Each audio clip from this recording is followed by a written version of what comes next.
Kembali di Sapa Indonesia Pagi, kita masih berbicara mengenai vaksinasi booster yang akan dimulai pada tanggal 12 Januari 2022 dengan target utama khususnya untuk lansia terlebih dahulu. Dan ini mungkin sudah ada tadi beberapa pernyataan dari Mas Hermawan dan juga dari Mas Agus, Dr. Nadia yang mungkin bisa dijawab. Tentu saja keputusan mengenai booster berbayar ini tidak hanya ada di Kementerian Kesehatan tentu saja. Tapi kita juga ingin tahu khususnya terkait dengan apakah akan ada kelompok lain juga yang akan diutamakan, salah satunya mengenai mereka yang memiliki komorbid, apakah ini juga akan dimasukkan ke dalam prioritas.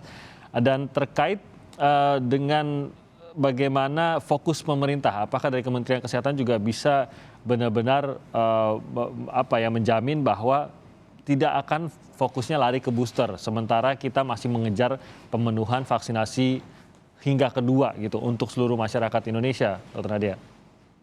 Ya, jadi memang ini yang jadi diskusi yang memang harus kita finalkan segera ya. Makanya kemudian Pak Presiden memberikan batasan tanggal 12 Januari itu sudah harus diambil keputusan. Memang banyak sekali pertimbangan-pertimbangan yang awalnya kenapa kemudian pemerintah membuat rencana untuk 2 skenario mandiri dan program pemerintah, karena tadi kita akan menyelesaikan dulu terutama saat ini 20% yang sisa dosis 1 dan 45% yang sisa dosis kedua.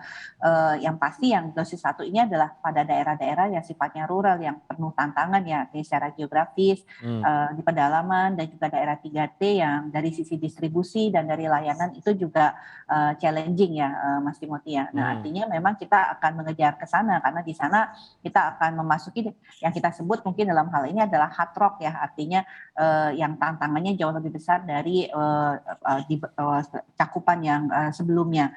Nah, di sisi lain juga kita melihat dosis kedua ini memiliki gap yang besar dengan dosis pertama. Jadi perlu memang ada edukasi, meyakinkan kembali kepada masyarakat tidak cukup hanya dengan 1 dosis. Karena ternyata kemarin memang sempat dosis kedua vaksinnya nggak ada. Sekarang vaksinnya ada, tapi masyarakatnya agak enggan ya untuk mendapatkan vaksinasi dosis kedua ini. Jadi kita tetap ya berfokus kalau kita lihat bahwa pelaksanaan vaksinasi booster kan masih terikat pada kriteria bahwa harus 70% dosis 1 pada semua sasaran tercapai dan 60% dosis 1 pada lansia akan tercapai. Dan nanti kita akan tentunya kalau ini pun tercapai tetap bahwa kita akan memprioritaskan dan mendorong tentunya pemberian vaksinasi kepada cakupan dosis 1, dosis 2. Karena kita semua tahu bahwa tanpa selesainya dosis 1, dosis kedua secara lengkap, pandemi ini tidak akan tertangani dengan baik ya. Karena itu adalah kuncinya. Tidak cukup dengan pemberian booster saja. Nah, itu yang mungkin menjadi pemikiran kita juga begitu. Sebenarnya kan kalau kita melihat dosis 1 dan dosis 2, ini menjadi seakan-akan memang harus wajib. Kenapa? Karena kan kita ingin benar-benar lepas dari pandemi ini. Sehingga vaksinasi dosis lengkap begitu, dosis 1 dan 2 ini harus didapatkan setidaknya oleh 80% masyarakat Indonesia. Sehingga ini membuat vaksinasi booster ini menjadi sesuatu yang benar-benar subjektif pada penerima vaksinnya begitu, Dokter Nadia. Ini saya minta dikoreksi kalau ini asumsi yang salah yang didapatkan, karena kan tidak wajib juga. Kan yang dibutuhkan itu hanya sampai vaksinasi dosis kedua. Ini sudah lengkap vaksinasinya. Jadi kalau Anda menginginkan booster, itu lebih kepada sifat pribadi apakah ingin perlindungan lebih, tapi sebenarnya tidak harus juga. Benarkah begitu sebenarnya, Dr. Nadia? Iya, jadi booster ini kita tahu adalah meningkatkan efektivitas dari vaksinasi yang sudah kita terima dosis 1, dosis kedua ya. Dan kalau kita lihat sifatnya betul sekali yang Bang Timothy sampaikan bahwa ini tidak wajib ya untuk bisa didapatkan. Artinya kita sebenarnya juga ya penanganan pandemi COVID-19 ini kan dari hari ke hari ini sering berubah-ubah ya Mas Timothy, karena memang penyakitnya baru, kadang-kadang muncul varian baru. Jadi kita memang pada prinsipnya adalah melakukan persiapan. Jadi kalau saat ini kita melihat bahwa vaksinasi dosis ketiga itu sifatnya tidak wajib, karena yang wajib adalah dosis 1 dan 2.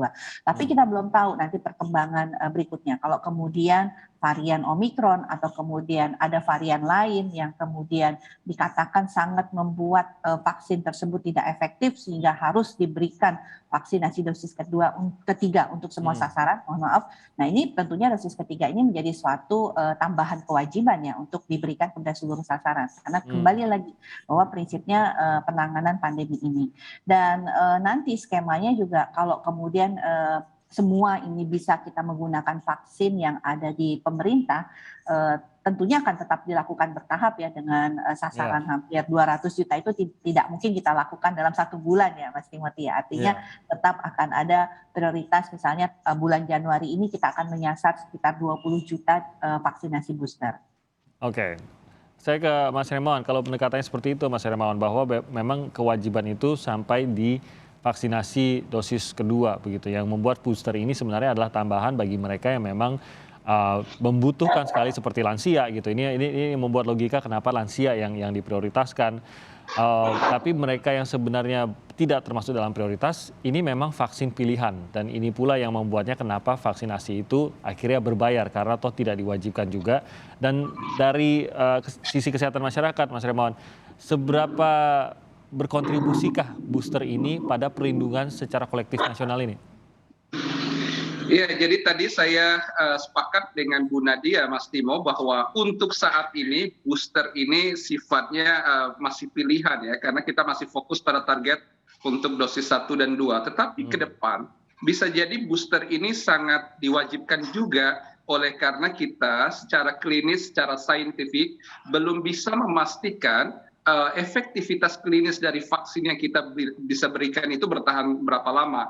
Yang ada bahasan kita tentang vaksinasi dosis ketiga atau vaksin booster ini karena terjadinya penurunan titer antibodi setelah orang 6 bulan disuntikan vaksin kedua. Maka untuk menjaga level protection dari tubuh setiap orang itu, maka dilakukan booster ketiga. Tetapi nanti ketika semua orang juga sudah divaksinasi dosis kedua, pertanyaannya, apakah ke depan COVID bila terjadi reinfeksi akan mampu bertahan antibodi kita dengan vaksinasi yang sudah berlalu untuk dosis kedua dan ketiga? Bisa jadi kita harus masuk ke dosis ketiga atau bisa jadi keempat dan seterusnya ke depan, karena secara klinis untuk vaksin yang ada saat ini belum tahu berapa lama time period dia memberikan level proteksi optimal di dalam tubuh. Nah, ini di dunia belum ada yang bisa memastikan ini secara penuh.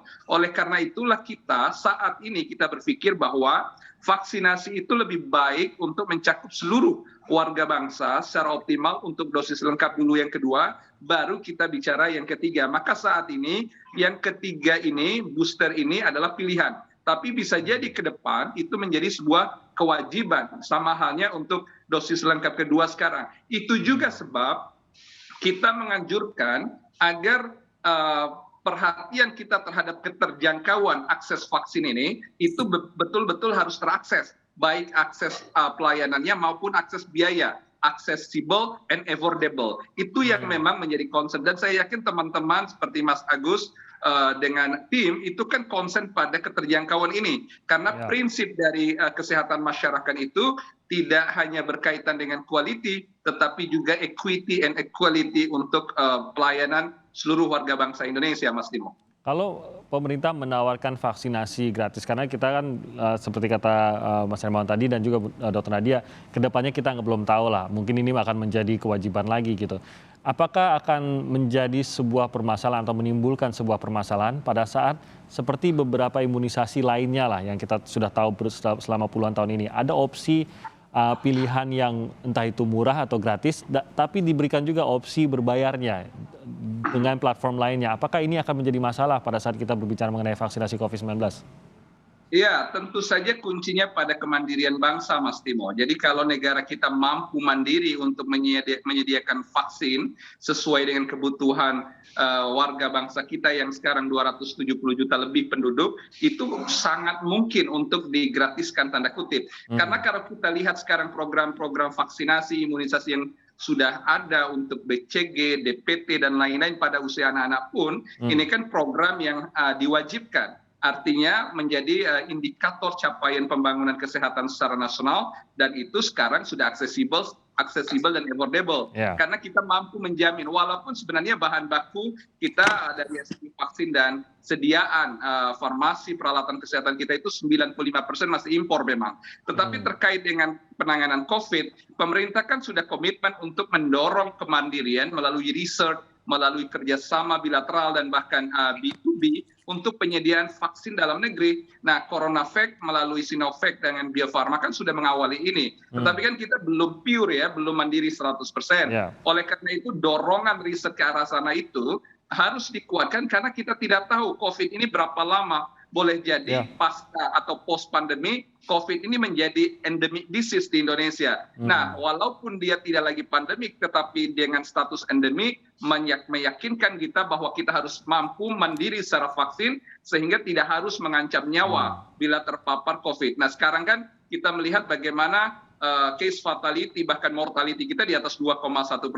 146.000 lebih manusia kita meninggal karena COVID. Itu sebab begitu mahal ketika kita harus mengorbankan warga bangsa dengan ketiadaan akses vaksin. Nah, oleh karena itulah pemikiran kita akses ini harus merata dan bahasa teman-teman dari pemerhati seperti Mas Agus yaitu harus gratis buat warga bangsa, kan begitu. Oke, saya ke Mas Agus terakhir. Mas Agus, ada sorotan tidak dari TI terkait dengan khususnya vaksinasi booster ini pada saat diberikan? Kalau kita lihat kan ada saja pihak-pihak yang dari vaksinasi 1 dan 2 saja menyalahgunakan begitu. Salah satu kelemahannya adalah di sisi pengawasan. Nah, sorotan TI terkait sisi pengawasan ini dan kerawanan penyalahgunaan dari penyebaran vaksinasi ini khususnya untuk booster bagaimana? Ya, kalau kami dari Transparansi Internasional Indonesia dan dari Koalisi Masyarakat Sipil yang selama ini mengawal program vaksinasi tentu berharap ada perbaikan dalam proses pendataan dan distribusi begitu ya. Khususnya di dalam distribusi vaksin. Memang di dalam dashboard sudah terlihat begitu stok di masing-masing provinsi dan kabupaten kota. Namun sampai sekarang kita tidak bisa mendapatkan informasi yang ada di dalam dashboard detail di tiap-tiap kabupaten kota itu jenisnya apa saja, begitu ya. Memang sudah terlihat Mas Timothy di sana di dalam dashboard sangat jelas di situ. Penerimaan berapa, kemudian terdistribusi berapa, tapi detailnya tidak ada. Berapa banyak Sinovac gitu ya, berapa banyak AstraZeneca dan seterusnya yang sudah didistribusikan ke tiap-tiap kabupaten kota. Itu pertama. Kemudian yang keduanya adalah dari sisi distribusi kepada masyarakat begitu seharusnya proses kegiatan vaksinasi itu dilakukan dengan cara mendekatkan kepada masyarakat begitu ya. Tadi Pak Hermawan sudah sampaikan bahwa kegiatan vaksinasi lebih banyak dilakukan di pusat-pusat kota atau paling terdekat adalah di pusat-pusat kecamatan gitu ya. Seharusnya dilakukan sampai dengan basis-basis masyarakat di level RT, RW dan seterusnya. Kita punya pengalaman panjang dalam distribusi vaksin anak begitu ya. Di mana Posyandu atau kader-kader PKK yang menyelenggarakan kegiatan vaksin gitu ya. Sebagai penyelenggara kegiatan vaksinasi, bahwa vaksinatornya dari Puskesmas, kemudian dari perwakilan atau nakes yang ada di TNI Polri itu iya begitu ya. Seharusnya kan begitu. Seharusnya kan TNI Polri membantu mendistribusikan dalam tanda kutip vaksinator begitu ya, bukan menyelenggarakan kegiatan vaksinasi. Penyelenggara vaksinasi seharusnya dari masyarakat begitu ya. Ada ibu PKK, ibu Posyandu, Karang Taruna dan seterusnya. Jadi dekatkan kepada masyarakat. Kurang lebih begitu Mas. Oke, Mas Timothy. Yang terakhir adalah pengawasan publik juga harus menjadi penting gitu ya. Pemerintah harus membuka ruang pengawasan atau pemantauan bagi masyarakat sipil untuk memonitoring kegiatan vaksinasi. Saya kira itu Mas. Baik, terima kasih Mas Agus. Nah, sedikit saja Dr. Nadia, pertanyaannya begini, saya tidak termasuk di dalam prioritas untuk usia begitu. Tapi saya tertarik mendapatkan vaksinasi booster ini secepatnya. Apa yang harus saya lakukan, di mana saya bisa mendapatkannya, Dr. Nadia? Ya, kalau nanti disepakati ya tentunya Mas Timothy ada mekanisme secara mandiri ini, nanti opsi ini akan bisa menjadi salah satu alternatif untuk masyarakat kalau ingin memilih jenis vaksinnya, termasuk juga terkait tentang waktunya ya. Tetapi tentunya ini masih membutuhkan diskusi yang lebih panjang. Artinya kalau skema mandiri itu jalan, pelaksanaannya bisa dilakukan melalui fasilitas pelayanan kesehatan swasta ataupun BUMN. Karena nanti vaksinasi gotong royong untuk vaksin boosternya ini tetap akan jalan ya, karena mekanisme ini akan tetap kita teruskan. Ini yang kemungkinan besar sudah pasti untuk Mandiri ini adalah yang meneruskan vaksinasi gotong royong untuk dosis ketiganya. Tapi kemudian Mandiri untuk masyarakat umum lainnya ini yang masih sedang dimatangkan dan dibahas menimbang berbagai aspek. Kalaupun ini nanti jadi suatu keputusan ya tadi yang seperti Mas Timothy sampaikan, kalau masyarakat akan memilih jenis vaksinnya ingin lebih cepat dan mendapatkan pelayanannya itu bisa dilakukan melalui rumah sakit BUMN ataupun paskes swasta. Oke, jadi masih ada keputusan yang ditunggu juga. Masyarakat belum bisa secepat itu mendapatkan vaksinasi boosternya sebelum keputusan tersebut diambil, tapi target masih pada 12 Januari 2022 ini. Terima kasih Dr. Nadia, juru bicara Kementerian Kesehatan sudah hadir, Mas Hermawan Saputra dari YAKMI dan juga Mas Agus Sarwono dari TI, Transparansi Internasional Indonesia. Terima kasih banyak sudah hadir bersama kami. Semoga sehat terus Mas Agus, Mas Hermawan dan juga Dr. Nadia. Terima kasih Mas Timothy. Terima kasih. Terima kasih, selamat pagi. Pak Hermawan, terima kasih.